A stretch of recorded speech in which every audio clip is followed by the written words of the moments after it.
अस्सलाम वालेकुम। उर्दू बॉल की जानिब से आज फिर आपकी खिदमत में हाजिर हैं हम। और आज एक हॉट टॉपिक चल रहा है, पाकिस्तान का वर्ल्ड कप के लिए स्क्वाड जो है वो अभी तक अनाउंस नहीं हुआ। तो आज मैंने सुना था शायद आज अनाउंस हो जाए। 70% चांस है या 60% आज अनाउंस हो जाएगा। तो अब देखते हैं कि उस पर कौन कौन से प्लेयर खेलते हैं, कौन से आउट होते हैं, कौन से इन होते हैं। लेकिन जो इन्फॉर्मेशन के मुताबिक मैंने तो सुना था कोई इतनी ख़ास चेंजिंग नहीं की हैं। जो कि चेंजिंग हुई हैं वो अभी तक 2 से 3 ही चेंजिंग नज़र आ रही हैं। तो अब देखते हैं वाला क्या होता है। लेकिन इन्होंने बहुत ज़्यादा डिले कर दिए ना, क्योंकि अभी बहुत ज़्यादा आवाम तो बहुत ज़्यादा, और पाकिस्तानी आवाम तो है भी ऐसी। तो मेरे ख्याल से तो क्या चेंजिंग होनी चाहिए वर्ल्ड कप स्क्वाड में? मेरे ख्याल से तो बाबर आजम को जो है वो कैप्टनसी से ड्रॉप करना चाहिए, 1 डाउन पे खिलाना चाहिए। नहीं, वो तो ठीक है। एज अ कैप्टन अगर देखा जाए तो मुझे लगता है वो ठीक है, कैप्टन ठीक है। लेकिन यहाँ पे मुझे जो लगता है कि इस वक्त जो पाकिस्तान टीम में चेंजिंग होनी चाहिए वर्ल्ड कप के लिए, वो ये होनी चाहिए कि देखें हमारे इस वक्त जो मेन आप प्लेयर कह सकते हैं गेम चेंजर प्लेयर, एक फ़खर जमान हमारे पास मौजूद है गेम चेंजर प्लेयर, वो बिल्कुल आउट ऑफ फॉर्म है, कोई फॉर्म नहीं है। एशिया कप में बिल्कुल वो फ्लॉप रहा है। एशिया कप में आपने हालत देखी है। उसके बाद दूसरा हमारा एक बेस्ट फील्डर कहते सकते हैं पाकिस्तान में, सबसे हमारा पाकिस्तान में क्या पूरी दुनिया में इस वक्त बेस्ट फील्डर में से एक है शादाब खान, जो हमारे वाइस कैप्टन भी हैं। तो वो उनकी परफॉर्मेंस भी आपने देखी है एशिया कप में बहुत फ्लॉप रही है। ना बैटिंग कर सकें और ना उनकी कोई बॉलिंग की परफॉर्मेंस नहीं रही है उनकी कोई। एक्चुअली पाकिस्तान टीम का जो पहले एक खासा था ना, वो एक अनप्रिडिक्टेबिलिटी थी। हमारे पास ऐसे प्लेयर्स थे जो इनिंग्स को गेम चैन करने की सलाहियत रखते थे। लेकिन अब हमारी एक कंसिस्टेंसी परफॉर्मेंस तो है, लेकिन वो क्योंकि बाबर और रिजवान आते हैं, वो बहुत स्लो खेल के ना टीम को वो मोमेंटम नहीं दे सकते, क्योंकि अब one day cricket, T20 cricket advance हो चुकी है। अब अच्छा, मुझे अभी तक एक बात इनकी नहीं समझ आई कि जब एक देखें 2 प्लेयर ऐसे हमारी टीम में इस वक्त मौजूद हैं जो उनकी मैं अगर बात करूं और बार बार उन्हीं की बात करूंगा, एक फ़खर जमान और शादाब खान जो आउट ऑफ फॉर्म जा रहे हैं, और हमारे पास इस वक्त अगर देखे जाए ना तो एक बहुत अच्छा ऑलराउंडर मौजूद है जो बैकअप पे हमारे साथ इमाद वसीम। मुझे अभी तक समझ नहीं है कि इमाद वसीम को क्यों नहीं खिला रहे हैं, शादाब खान की जगह क्यों नहीं इमाद वसीम को टीम में एंटर किया जा रहा है। मुझे सबसे बड़ी वजह जो नज़र आ रही है ना, वो ये है कि ये जो टीम बनी है ना, ये टीम बनी है एक दोस्ती की बुनियाद पे, और इस बात से कोई इनकार नहीं कर सकता। और अभी जिस तरह का इशू हुआ है उसका शाइन का और बाबर का, वो पूरी टीम जो है वो इस तरह के ट्वीट कर रही है, हम एक हैं। भाई आप एक हों, हमें अच्छा लगता है आपका एक होना, लेकिन जो बैक एंड पे आप 11 के अलावा जो खिलाड़ी हैं जो बेचारे मेहनत करते हैं, अगर आप परफॉर्मेंस नहीं दे रहे तो उनको ऊपर लाना उनका हक है। आप मोहम्मद आमिर को क्रिटिसाइज कर लें, उसको सजा मिल गई जो होना था, लेकिन उसको आप लेके तो आए। हमारे पास एक अच्छा बॉलर। अब यहाँ पे मोहम्मद आमिर की बात आ गई है। मैं आपको बता दूं इसमें एक और इशू भी आपने देखा हो कि हम कहते हैं कि हमारी बॉलिंग जो अटैक है इस वक्त, जो हमारी बॉलिंग है वो दुनिया में सबसे बेस्ट है। लेकिन आपने देखा श्रीलंका के खिलाफ हम लाचार हो चुके थे, हमारे बॉलर कुछ भी नहीं कर सकते थे, श्रीलंका ने हमें हरा दिया। और इंडिया की जो बॉलिंग, हम कहते हैं कि इंडिया के पास बैटिंग है, उनके पास बॉलिंग नहीं है, तो उनकी बॉलिंग ने श्रीलंका को लाचार कर दिया। अब मुझे ये नहीं समझ आती कि हमारा ऐसा क्या बॉलिंग अटैक, जो हमारे कोई कैप्टन में इशू है हमारा, कोई जब हमारी सीरीज चल रही होती है ये अच्छा परफॉर्म कर रहे हैं, जब भी बड़े इवेंट में जाते हैं, वर्ल्ड कप में गए वो फाइनल हार जाते हैं, एशिया कप में जाएं, चैंपियन ट्रॉफी तो हम जीत गए थे, उसके बाद सेमीफाइनल में किसी बड़े इवेंट के जाएं, फाइनल में जाए हम हार जाते हैं। अभी ये जो मैच एशिया कप हुआ है ना, देखें अभी हमारी इंडिया के खिलाफ हमारा जो मैच हुआ है, इंडिया की बॉलिंग क्या है, हम उसको पाकिस्तान की बॉलिंग को नंबर 1 कहते हैं, और दोनों बैटिंग दोनों को हम नंबर 1 कहते हैं। अब वहाँ पे इंडिया की सबसे पहले तो हमारी उन्होंने नंबर 1 बॉलिंग को 3rd नंबर की बैटिंग ने आउट क्लास किया, 357 का टारगेट सेट किया। उसके बाद आपकी बॉलिंग भी और आपकी बैटिंग भी एक, अब उनको कहते हैं भागते हुए स्पिनर, उनके खिलाफ आपकी बैटिंग भी नहीं चली। आपका नंबर 1 बैटर आप कहते हैं बाबर आजम को, आप 357 का टारगेट है और आप 24 बालों पे 10 रन बना के, और ये इनिंग्स कंटिन्यू भी रहती है। अगर आप 50 पे 50 भी कर लेते या 50 बालों पे 30 रन भी बना लेते, तो ये इसमें कौन सी फाइट नजर आ रही है आपको? एक क्रिकेट मैच जिसका पूरी कौम, पाकिस्तानी कौम इस वक्त, देखिए हमारा अगर कौमी खेल की बात की जाए तो हमारा कौमी खेल इस वक्त कौन सा कौमी खेल है? हमारा हॉकी कौमी खेल है ना, हॉकी हमारी कौमी खेल है।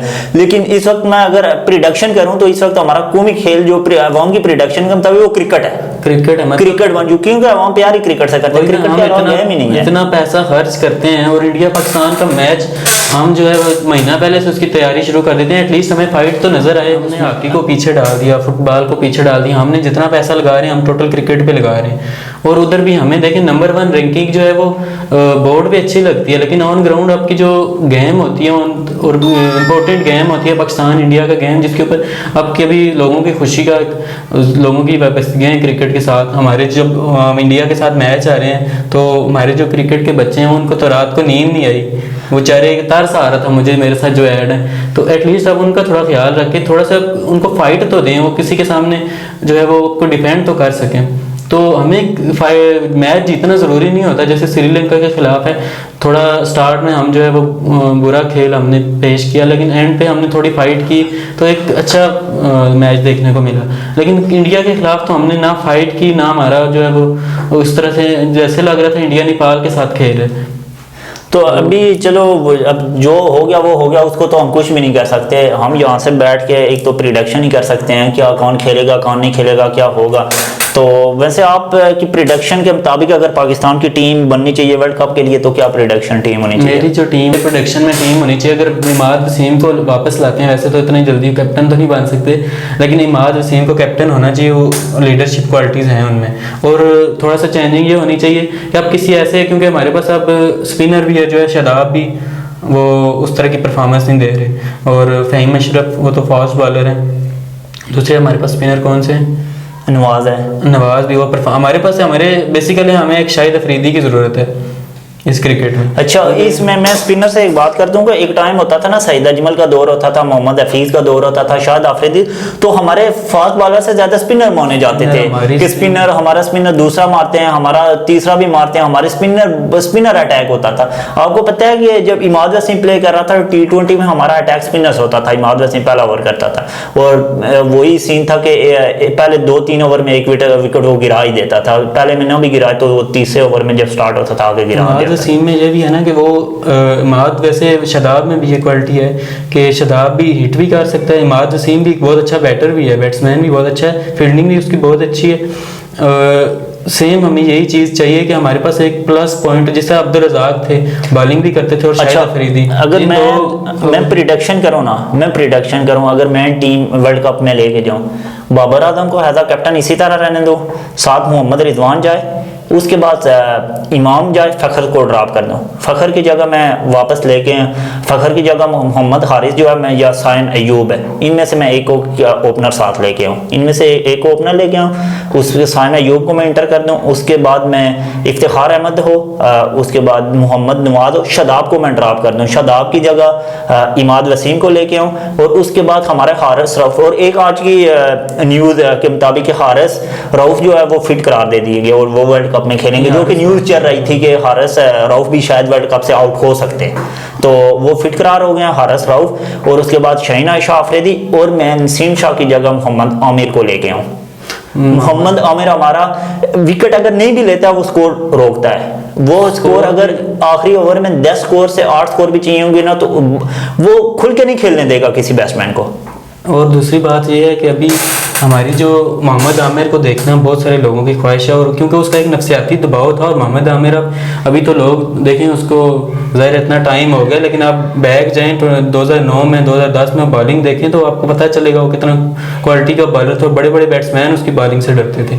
तो इतना वीक बॉलर तो नहीं है, हमें उसको मौका भी देना चाहिए, कॉन्फिडेंस भी देना चाहिए, इंशाल्लाह वो अच्छा करेगा। हम एक ही प्लेयर को, हम एक बेसिकली एक ही टीम को क्यों लेके चल रहे हैं जब हम पैसे सारों पर खर्च। शाहनवाज धानी है बेचारे, वो कभी दुबई श्रीलंका होते हैं, कभी पाकिस्तान, उनको चक्कर लगवा लो आगे, आप उनको क्यों नहीं? और उन्हें हमारे एक मैनेजमेंट का भी बहुत बड़ा इशू है ना, मुझे मैनेजमेंट की भी समझ नहीं आती कि मैनेजमेंट ने ना हमारे प्लेयर को मशीन एक बना दे दिया, मशीन ऐसे बना दे दिया। शाहनवाज धानी से आपने बात की, आपने देखा होगा कि उसका आपने जब वो कोलंबस श्रीलंका में गया तो ट्रैवलिंग प्लान देखा, कराची से लाहौर, लाहौर से कराची, वहां से दुबई, दुबई से पता है श्रीलंका, उसके इतनी फ्लाइट थी वो, उसको तो मेरे ख्याल से 1 घंटा 2 घंटे भी रेस्ट नहीं मिली होगी। तो वो तो एक हमारे प्लेयर भी मशीन बन गए, ट्रैवलिंग मशीन बन के रह गए हैं। तो ना अभी जैसे बाबर आजम है ना, नो डाउट के बहुत अच्छे बैट्समैन हैं, लेकिन इशू ये है कि हमने उनको कैप्टन भी बना दिया और दूसरा टीम में फिर वो उस लेवल की एक यूनिटी अच्छी चीज़ है, लेकिन आप बाकी लोगों को तो मौका दो ना। आप बिल्कुल बैड परफॉर्मेंस दे रहे हो अच्छे मैच। एक जो पीसीबी ने ऐलान किया वो मुझे अच्छा लगा, बल्कि उसमें फिर एक पीसीबी ने यह ऐलान किया कि कोई भी लीग पाकिस्तानी प्लेयर नहीं खेल सकते, सिर्फ पीएसएल के अलावा एक ही लीग बाहर की कोई भी लीग एक सिर्फ अलाउ होगी उनको खेलने की, लीग ये नहीं खेल सकते मेरे ख्याल से। और ये पाबंदी लगनी चाहिए, बिल्कुल खत्म होनी चाहिए। पीएसएल के अलावा कोई लीग ही नहीं, क्योंकि फास्ट बॉलर बिल्कुल खत्म हो जाता है। जब आप फास्ट बॉलर लीग में जाएगा, जाहिर सी बात है पैसों के लिए तो प्लेयर बाहर जाएंगे ना, जब पैसे मिलेंगे तो वो वहाँ पे फास्ट बॉलर में इतनी कैपेसिटी नहीं होती है कि वो जॉन मार मार के वो बॉलिंग करता है और वो ख़त्म हो जाता है। और दूसरा आपने एक चीज़ देखी होगी जो मिस कर रहे हैं हम, वो एक एग्रेसिव, और जिस तरह शोएब अख्तर थे, शाहिद अफरीदी थे, मोहम्मद आसिफ थे, वो वाला एग्रेशन हमें फास्ट बॉलर में अब नज़र नहीं आ रहा। मेन मसला यही है ना हमारे बॉलर में, एग्रेसिव मतलब वो खत्म हो गई है। प्लेयर शोएब अख्तर देखो, शोएब अख्तर जब बॉलिंग करता होता था ना, उसकी चीज़ मैंने एक नोट किया कि जब उसे चौका या छक्का लगता था किसी बॉल पे, वो अगली बॉल पे बैट्समैन को दिखाता था कि मैं बॉलर हूँ, मैं भी हूँ कुछ, वो फिर अगतम करता था बैट्समैन को। अभी जैसे इंडिया की आपने देखा होगा ओपनिंग, तो उन्होंने, हालांकि इंडिया की पोजीशन एशिया कप में जब हमारा उनके साथ मैच हुआ वीक पोजीशन थी, हमारी पोजीशन स्ट्रॉन्ग थी, उन्होंने उनके ओपनर्स ने आते साथ ही हमारी वर्ल्ड नंबर 1 बॉलिंग की सही अच्छे से धुलाई की है। अब मुझको कॉन्फिडेंस है और वो लोग मॉडर्न क्रिकेट को समझ गए, हम वो 40 पे 50। अब मुझे जहन से निकल गया वो जब हसन अली ने कैच ड्रॉप की थी, लास्ट ओवर में कैच ड्रॉप हुई थी, इंग्लैंड के खिलाफ या हुई थी या ऑस्ट्रेलिया के खिलाफ हुई थी? इंग्लैंड के खिलाफ, इंग्लैंड के खिलाफ शायद हुई थी, और उसमें शाहीन आफरीदी को 3 छक्के लग गए थे फिर। तो 3 छक्के शाहीन आफरीदी, ये भी एक बड़ा मसला है ना कि हमारे बॉलर को 1-2 बॉल पे लग जाए ना तो वो आउट हो जाते हैं, जबकि पहले हमारे जो भी बॉलिंग अटैक था आपने देखते थे वो कंट्रोल करते थे, फिर भी वो अपना दिखाते थे बैट्समैन को कि हम भी हैं। आप अगर कैच भी ड्रॉप हो जाए, 1 छक्का भी लग गया, नो इशू, वो दिखाते थे कि आप दूसरा नहीं लगा सकते। ये भी एक अग्रेसिव होना चाहिए, ये भी खत्म हो गया। अभी थोड़ा अग्रेसिव होता है, आपने देखा होगा, थोड़ा दिखाता है, हारिस राव थोड़ा दिखाता है, लेकिन सिमशा, लेकिन फिर भी उस लेवल पे जिस लेवल पे शोएब अख्तर लोग दिखाते थे ना कि हम बॉलर हैं, उस लेवल पे नहीं दिखा। अब शायद अफरीदी जो थे, मैं तो बहुत मिस करता हूँ, क्योंकि वो एक ऐसी चीज़ है ना, अब क्रिकेट हम किस लिए देखते हैं, हमें तो मतलब इंटरटेनमेंट के लिए देखते हैं, लेकिन इंटरटेनमेंट के शायद अफरीदी से बड़ा हमें कोई स्टार नहीं मिल सकता। विद बॉल परफॉर्मेंस थी, आप वेस्ट इंडीज़ के खिलाफ देख लें, 2011 का वर्ल्ड कप देख लें, तन तना आपको सेमीफाइनल में अपनी बॉलिंग के थ्रू लेके गया। बैटिंग में 2010 का एशिया कप देख लें, सेंचुरीज है, और वो एक ऐसा क्रिकेटर था पाकिस्तानी हिस्ट्री में, वो 0 पे भी आउट होता था ना, लेकिन वो क्राउड को इतना ज़्यादा पंप कर जाता था। और उसके बाद 2014 का एशिया कप देख लें, थ्रिलिंग वर्ल्ड कप था, आखिरी बालों पे छक्के मारना, मेरे ख्याल से बाबर आजम, रिजवान, कोई भी उनमें से निकाल सकता है। हमें एक इस तरह के एक बैट्समैन की ज़रूरत है जो एटलीस्ट पब्लिक को भी थोड़ा सा। और एक आपने रिजवान में एक चीज़ देखी हो कि रिजवान हमारा जो भी है तमाम जितनी भी बैटिंग कर रहा है वो लेग साइड पे कर रहा है, लेग साइड पे। और यार आप जब ग्राउंड में जाते हो ना तो आपको 360 ग्राउंड दिया गया, आप हर साइड पे क्यों नहीं खुल के खेलते हो? आपने देखा एशिया कप में हमारा कोई भी बैट्समैन खुल के नहीं खेला है, बॉल आया रोका, बॉल आया रोका, बॉल आया रोका, बॉल आया रोका। यही तो मेन चीज़ मुझे समझ नहीं आ रही ना कि आप ओपनिंग पे आए हैं, आपके पास 357 का टारगेट है, डू एंड डाई मैच है, अगर आप नहीं मारोगे तो आप डेफिनेटली हार जाओगे। टारगेट ही, अगर मार के हार जाते ना अफसोस ना होता, अफसोस ना होता कि मार के हारे। अगर कोई बॉलर बैट्समैन हमारा जब ना उनको मार के छक्कों पे आउट हो जाता, कैच हो जाती, हम कहते मार रहा था, अग्रेसिव था, हो गया आउट। लेकिन रोक रोक के टुक टुक करके, ये मुझे खुद नहीं समझ आई। एक जो है ना फिर हमारे अंदर भी जो एक फीलिंग आती है, फिर हम भी स्टेटस लगाते हैं, लोग परेशान हो जाते हैं। तो ज़ाहिर हम भी पाकिस्तान क्रिकेट के फ़ैन हैं, लोगों को थोड़ा सा ये भी ख्याल रखना चाहिए कि हमारे भी जज्बात हैं वो मजरूह होते हैं, तो हमें भी गुस्सा आता है, हमारी भी बहुत सारी उम्मीदें। अच्छा, ऑनेस्टली उस दिन जिस दिन ये श्रीलंका के साथ मैच हारे हैं, श्रीलंका के साथ हारे हैं, और उस दिन मैं लैपटॉप पे देख रहा था ना, मैंने शुक्र है लैपटॉप नहीं तोड़ा, इतना ज़्यादा मुझे गुस्सा आ गया, गुस्सा बहुत ज़्यादा आता। और मैं तो यकीन माने इंडिया और पाकिस्तान का मैच बहुत अरसे बाद, हालांकि मैं क्रिकेट से बिल्कुल अलग हो गया था बहुत अरसे बाद, और ऑफिस में आपको पता है किस माहौल में हम मैच देख रहे होते, तो मैंने वहाँ पे सारा मैच, मतलब वो इनकी पहले तो बॉलिंग की मैंने धुलाई देखी, मैंने कहा चलो बैटिंग में कुछ हो जाएगा, बैटिंग में भी वही 24 पे 10। तो हमें ज़ाहिर हम इतना ज़्यादा, अगर इस पाकिस्तान में हालात कैसे चलें, इसमें ये भी खुशी नहीं दे सकते हमें कि एक फ़ाइट कर लें अच्छी, तो मतलब गुस्सा तो आएगा डेफिनेटली। तो चलें गाइस, आपने हमारी डिस्कशन सुनी होगी, तो नेक्स्ट हमारी डिस्कशन देखते हैं क्या होता है। नेक्स्ट वर्ल्ड कप के लिए टीम हमारी अनाउंस होती है, उसके बाद हम आपके साथ लेकर न्यू टॉपिक के साथ आएंगे। तब तक के लिए दीजिए इजाज़त। अल्लाह हाफिज़।